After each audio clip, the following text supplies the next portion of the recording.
Podemos mandar de otro, ¿no? Sí. Comencem. Good morning to everyone. Bon dia a tots. Benvinguts a la missió en directe de Satèl·lit Zero.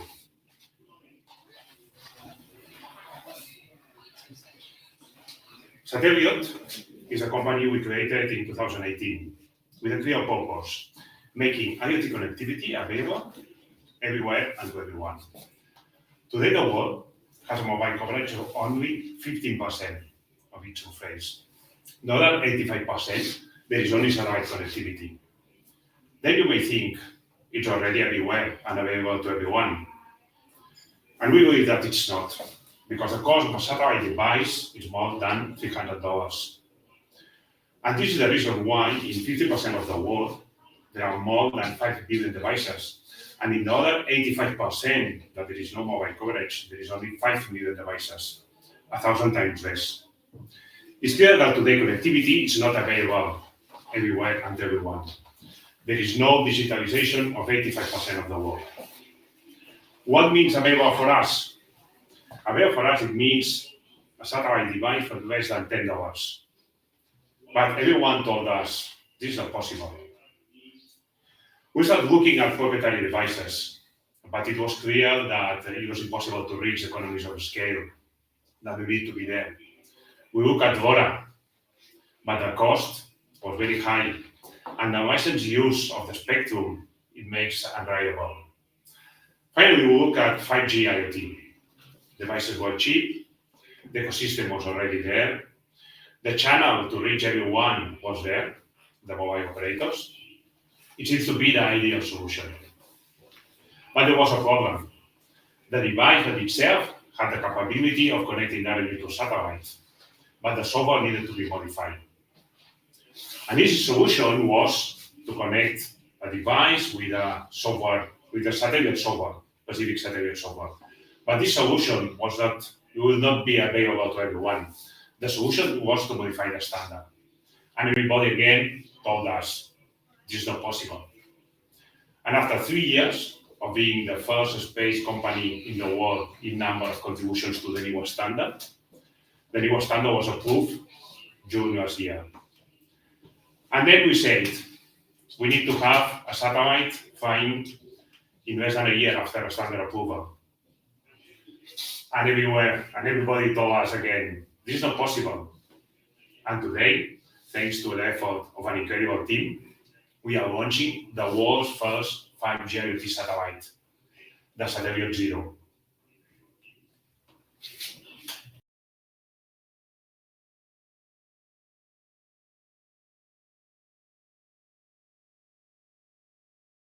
Some Motors as a direct competitor to the large car makers in Detroit and Europe? Yes. You can't see the motor. I mean, I can pop the trunk. What do you think the future will be when it comes to cars? Will it be hydrogen, biofuels, electricity? I'll give you one guess. Because of course there's a lot of talk about hydrogen. Do you think that will take over in the No, end? hydrogen is stupid. Isn't it strange to compete with car companies that have large resources when it comes to... So where's their electric car? Well, that's my question. Where is their electric car?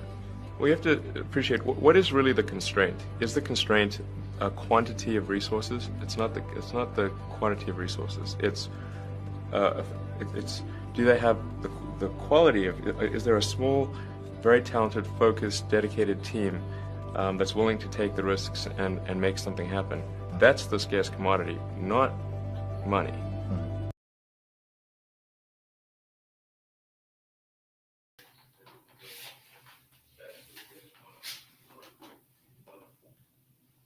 By 2025, we will have a global, near real-time satellite constellation with hundreds of millions of devices connected directly to our satellites. And we will be one of the largest satellite companies in the world. And yes, I know, this is not possible. That's exactly what we are going to do. Thank you, satellite team. Let's give the introduction to my friend, CCO. Okay, Thanks a lot. Thanks, Jaume. Indeed, we're going to do it, and we are already doing it. The key thing for us is to make it really available, actually largely available, massively available everywhere in the planet. For that, we've been setting up one of the best teams in the world, young, skilled, motivated, and it is really making it happen. When you are a LEO constellation, you have coverage everywhere in the planet, and also you need to commercialize everywhere. For that, we worked on having access to the market via telecom operators. I'm proud to announce that we have currently agreement in more than 50 countries in all continents. That's a big, big achievement. Also, the ecosystem of the device is a key lever, and we are seeing already happening on both IoT devices as well on many mobile phones chips. We have seen a huge traction, a huge interest in the market. And again, we are proud to announce that we've been working and we already signed agreement with many tech operators, many final customers to reach by the end of this year a committed bonding revenues for next year of about $65 million. Next year, we're going to go commercial. It's going to be the first time in history that a standard constellation is available in the planet. I'm very proud to announce it. Now we're going to have a quick video to show to you why we are so different. Thank you very much.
Satellite IoT, standard narrowband IoT from space. Everything, everywhere, connected. Satellite, satellite IoT.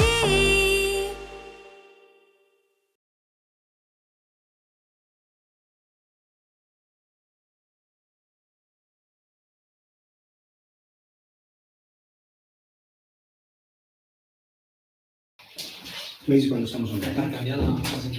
Good morning, guys. Good morning, everybody. Let's go ahead. So let me introduce Isaac, our head of space segment. The rocket is there. Please, Isaac, let's explain what is going on in a few minutes. Yeah, sure. So, well, just a short summary of the first introduction of the rocket. This is a Falcon 9 version 1.2 block 5, which has been ongoing for quite a while now, and it's been extremely successful. Actually, Falcon 9 has been on all its versions been extremely successful. So we're very confident that it will work as expected. It's a 70-meter rocket with a 3.7 diameter, and it's quite a heavy machine, and it can take 22,000 kilograms to LEO orbits, which is basically our target, and in this type of missions will be around this number on full capacity. It was launched in 2018 and is expected, the cost, so just to give you an idea, is roughly 17 million per launch, depending on if it's recovered or not. And I mean, we are not a SpaceX, we don't exactly know, but that's basically the expectation. That's important. Successful rate, 100%. Yeah, 100%. Yeah, and in global, it's extremely successful. This is the deployer installed in the port, but not in the port, but the structure that is then installed on the rocket port. This is our deployer, and our satellite is holding there. Exactly. And just to give you an idea how this looks into the rocket. Unfortunately, this is the only picture we could get, but we don't see our own satellite. Is probably on the back, but you see these holes on the structure. That's where those are the ports, basically, and that structure attached there are all small rockets. All the deployers are on the bottom. Those seem to be Starlink satellites. Next, please. Okay, well. That was not meant to show this, because you're showing a bit of next one. Just to give you a rough idea of how this looks like, the rocket is going to launch, and it's going to, the first stage is going to separate after, I think it's around 8 minutes or so. And then the first stage is going to be recovered. I'm sure you've seen this. It's quite cool to see, and very amazing that they achieved to do this technology. And then the second stage is going to continue its trajectory until it gets to orbit altitude, and it's going to start deployment of payloads. Next, please. Okay. So just very, very shortly on time, how this looks like. We have the launch planned by 8:47 a.m. local time here in Barcelona. Before that, there will be the loading of the propellant oxidizers and a pre-flight check about 1 minute before launch, when then the flight director is going to authorize the liftoff. We're going to have the liftoff, and we expect the deployment of satellite around 1 hour, 7:09, but I doubt it's going to be that precise, but around 1 hour, 10 minutes after liftoff to deploy satellite 0, and within 1 hour after the deployment, we expect the UHF antenna to be deployed, which is an automatic process, and in the next one, also within the next 1 to 10 hours to receive the first speed telemetry, health checks. It depends on the availability of ground stations, how good is the first TLE we get, and how precise is the location of the satellite. And after that, in the next 4 weeks, also will be doing the commission of the platform and the payload, which is the key point here. And we expect to demonstrate the technology for satellites technology in the real applications. Yes, we'll talk later. Yeah, that's it. Okay, thank you, Isaac. That's an amazing moment. Thank you. That's the second time that we are in front of a rocket. Okay, last time was a smaller satellite. This time the satellite is quite ready for a full end-to-end solution. After the launch, we'll show how the mission is prepared. That's called the concept of operation. So I will show you later after the launch how we are going to proceed, which are the main point of the mission, the main achievement. It will take 8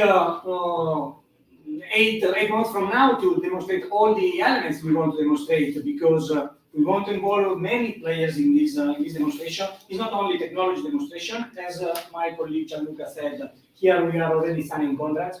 The idea is to show the end-to-end approach of satellite in terms of application, in terms of mobile operator. So during the rest of the year, we are going to introduce players into this demonstration, and we are going to show you how it works. It means from the 3GPP point of view, it was more than 3 years of work, and here we are now to show how this system can work. Let's go ahead, finger crossed, and let's watch. We have science. It's good. Yeah. Or the MVAC engine, which will propel our payloads to their eventual destination in space. On today's mission, you might notice something a bit different, which is that we are flying with a shorter nozzle extension attached to our MVAC engine. Going forward, our teams plan to use this shorter nozzle when we don't need as much performance to get the payload to its final destination. Stage 1, RP1 load complete. But don't worry, the larger nozzles are not going away forever, and we still plan to fly the full-sized MVAC nozzles on missions that require a more significant amount of thrust from stage 2, or ones that contain a heavier payload. So keep an eye out for that after stage separation. Moving on further down the rocket, below the second stage is the black carbon fiber inner stage. The inner stage connects the two stages and houses the center pusher that allows the first and second stages to separate during flight. It also houses the MVAC nozzle, which I was just talking about. And below that, we have the first stage, which we usually refer to as the booster. The first stage makes up the bottom 2/3 of the vehicle and has 9 M1D engines at the bottom. Those 9 Merlin engines do the bulk of the work to get Falcon 9 off the ground and up to the thinner parts of the Earth's atmosphere. Stage 1 is the primary part of Falcon 9 that we recover, refurbish, and reuse for multiple flights, which allows us to bring down the cost of regularly launching rockets. At around 2.5 minutes into flight, the first stage will separate and make its way back to Earth to attempt a land landing at landing zone 4, which isn't too far from the launch pad. For those of you who are keeping track. Thanks, President, for strong back recheck. For those of you who are keeping track, today's mission marks the 10th flight for this particular booster, which has previously supported the Sentinel-6 Michael Freilich mission, DART, and 7 Starlink missions. For today's mission, unlike typical Falcon 9 missions, we'll be performing a single engine entry burn and a 3-engine landing burn on the first stage after stage separation. This is due to the change of second stage engine performance with the shorter nozzle. So switching up the number of engines we light up during these 2 milestones on the booster during descent will allow us to more efficiently land on LZ-4. We've previously performed similar types of burns, most commonly on the Falcon Heavy side boosters. This will, however, be the first Falcon 9 first stage to perform these burns with this changed engine configuration to land back on land. It's also worth noting that we are predicting slightly higher winds during our landing attempt, but hopefully the weather will cooperate with us. So be sure to keep an eye out during both entry and landing burn to see if you can see the difference based on how many engines are lit up. At T-minus 3 minutes and 33 seconds, the vehicle is healthy and we are currently tracking no issues. However, the weather is currently a watch item and red, but we are planning on moving towards our planned T0 of 11:48 p.m. If for some reason we do not launch today, we have another opportunity tomorrow at the same time. Stage 1 lock load complete. Our goal with these missions is to provide small satellite operators competitive pricing, increased flight opportunities, and flexibility. We're flying some really cool payloads on this mission, including several different types of Earth observation spacecraft, collecting greenhouse gas emissions data, hyperspectral imaging, student research projects, and orbit-changing vehicles. It's pretty incredible how even the smallest satellites can make meaningful contributions to take care of planet Earth and our efforts to visit other worlds. And we're looking forward to providing a great ride to space for these 51 payloads on board today in just a few minutes from now.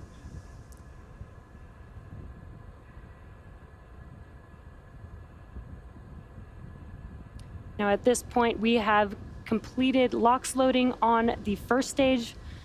We're coming up on LOX loading completion on the second stage in a few seconds here at the T-minus 2 minute mark. And again, we are keeping our eye on the weather for T0.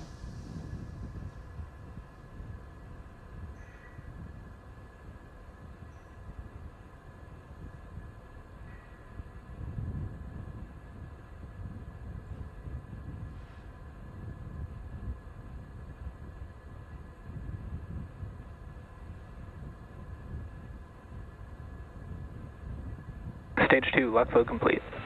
There's that call out that we were waiting for. Liquid oxygen loading is now complete on the second stage. That means that Falcon 9 is now fully loaded with 1 million pounds of fuel and kerosene and liquid oxygen. And now we are clearing out the liquid oxygen line on the transport erector, and that is why you see those white clouds that are taking over your screen there right now. And there you can see a better view of the venting. Next up will be Falcon 9 in startup. That's when the internal flight computers will take over the launch countdown. And that is at the T-minus 1 minute mark. Falcon 9 is in startup. Good call out. Now we're just waiting for the final call from the launch director.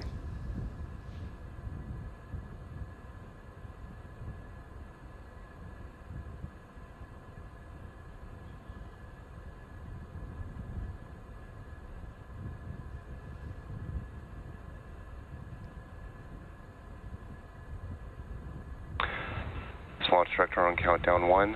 Hold, hold, hold. Launch abort has started.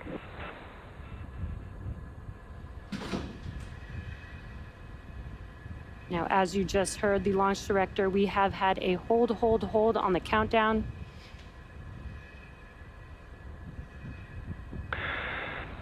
As launch director on countdown net, a manual hold was called due to weather constraints.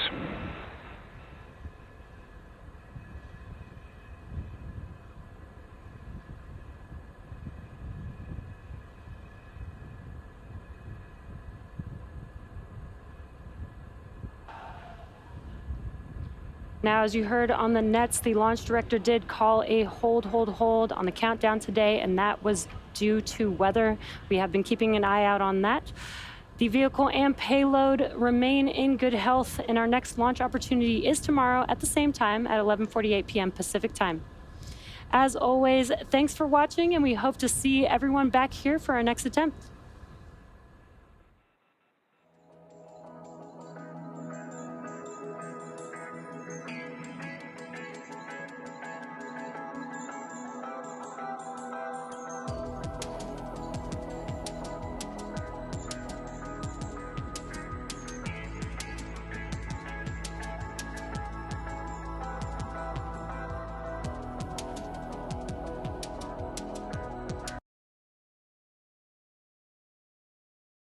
Exprímelo, rétalo, vívelo, machácalo, cárgalo, enséñalo, piérdete con él. Nuevo Muso Sports, El auténtico pickup 4x4 hecho para vidas todoterreno. San John Muso Sports. Porque la vida es dura. Disfrútala. San John.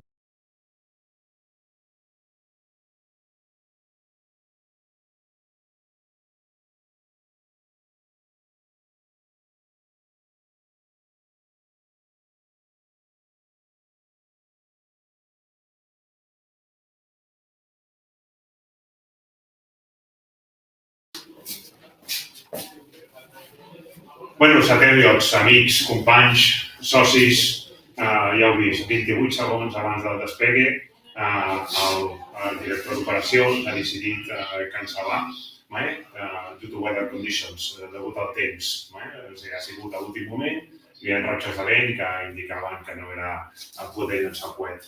Demà a la mateixa hora, això és l'emoció.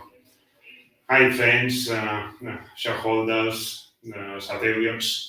Due to weather conditions, finally it has been cancelled the fight for today.